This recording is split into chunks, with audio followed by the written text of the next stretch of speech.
Hello everybody, today I am here to review The Maze Runner by James Dashner. This is the first book in the Maze Runner series, and might I say, it was absolutely wonderful. This story begins with us being introduced to Thomas, our main protagonist, and he wakes up in a box. All he can remember is that his first name is Thomas, and nothing else. He can't remember what the world is like, he can't remember who his parents are, who his siblings are, if he even has siblings, and he can't really remember certain things. Like, you may mention a word to him that maybe bike, and the word sounds familiar to Thomas, but he has no idea what it would look like, or how to ride it, and he probably wouldn't know if it was a food or a piece of metal. The story then unfolds with the box being opened and Thomas being introduced to the Glade, as well as the fellow Gladers. Thomas is then introduced to different things with regards to this world, but he finds that the Glade has its secrets and not everyone wants to share them. Thomas, though, is very interested because he feels like he's been there before, or things seem familiar. He just doesn't know why.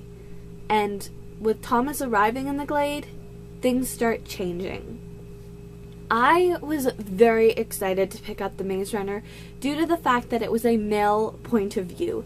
That is one thing that in, I think, all novels we have a lack of. You don't really see as many novels being written from a guy's point of view. Mind you, fantasy is probably the one genre where it's dominated more with a male point of view than a female. This dystopian is different from most that I've read due to the fact that the Glade not only has this society that is made up of only guys, but it's also a society that in a way is protected throughout most of the story. And that's completely different than most dystopians go. Usually you're in action or you're in a situation where it's life or death from the start. But it almost seems like for the first half of this story, it's a protected dystopian. You don't really see harm coming to the characters unless absolutely necessary. The author has a way of being quite interesting in his writing. The reason why I say that is Thomas starts to gradually pick up terms or really just acclimatize himself to the Glade at a slow, steady pace, I want to say. So within probably the first 50, 60 pages of the book, he's completely acclimatized to the Glader's life. And as the reader, we slowly acclimatize ourselves as well. We start to be familiar with the different terms they use and how things run. And that's exactly how Thomas's situation happens as well. I was really interested in the characters that were done in this story. They were actually very well rounded. Now, the author didn't just throw tons of nonsensical characters in your way.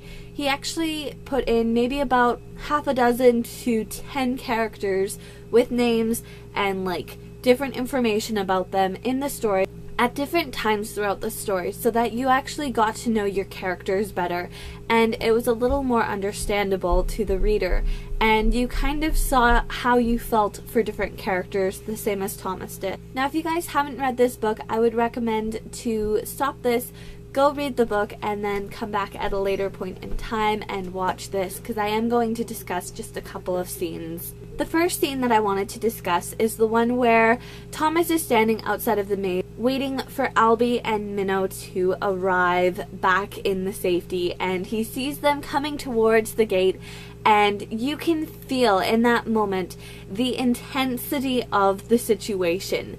Thomas is standing there wanting to go and help them, but he knows that he'll be breaking the rules if he does that.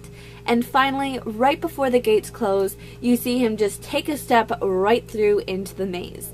Now, this is one reason why in the Maze Runner trailer, if you have seen that already, I mentioned that I expected the walls to be a little thinner, not as thick as the trailer made them, but still amazing.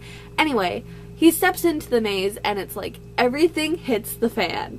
I loved the night that Albie, Minnow, and Thomas spent in the maze. I think that was a very intense, amazingly written scene. I absolutely loved it. Now, another one that I wanted to mention is closer to the end, and that is when the girl arrives. That scene was written quite hilarious because you realize some of these boys have been there for a number of months and some have been there for like a year or two. And they haven't seen a girl for a while. And all of a sudden they're kind of seeing a girl and they're kind of having their freak out moment and a little mad at Thomas's character because he seems to be connected to her somehow. And then you find out like they've got telekinesis with each other. That was pretty cool. Pretty cool. I actually thought that was a unique side of things, to have them be kind of special kids. But I really enjoyed the fact that the author wasn't just writing characters in and not thinking about them a bit, because he thought that the protection part of things, where I think it's Albie mentions, or maybe it was Newt. Well, one of the two of them mentioned that no one touches the girl, and I was really happy that that was put in there, because I was thinking one girl living in the glade with tons of guys. How's this gonna work out protection-wise? And that happened, and I thought that was really well done. It showed that the author wasn't just thinking about the overall story, he was also thinking about his characters. Now, the final thing that I wanted to mention is at the end, when Chuck dies. That scene was just emotional for me. I didn't cry or anything, but I was just like, no, Chuck, you can't die. And I was just really upset because throughout the story I felt that Chuck and Thomas really got to know each other a lot better. They almost seemed to be brothers, like actually like DNA related brothers, and I don't know if it's going to come up later on in the series or if it's just gonna be there like they thought of each other as brothers, but I just the feels in that moment just destroyed me. I was just like, Chuck, why you? Finally, I wanted to mention that this is the first time that I have read a book, actually it is the second time I have read a book, where the author has actually taken and turned a dystopian into a post-apocalyptic story. And I'm very intrigued to see where this story goes.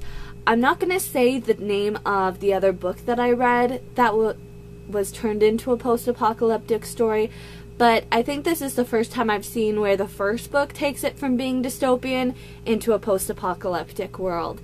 And I think it's really unique. It makes it feel a lot more relevant to like the here and now, rather than say it being like 500 years in the future. I overall really enjoyed this. I thought the ending was superb, and you really just feel the tension at the end of the story because these boys think everything is over, and then you, the reader, know differently than the boys do because you find out the next morning the Scorch Trials, the next book, is going to begin, and I cannot wait to pick that up and read it. Overall, this was amazing. I really enjoyed it. If you guys have read it and you want to share your thoughts on this book in the comments down below, please do so. I love talking to you guys, and I will see you in my next video. Until then, go and pick up a random book and read. Bye, guys.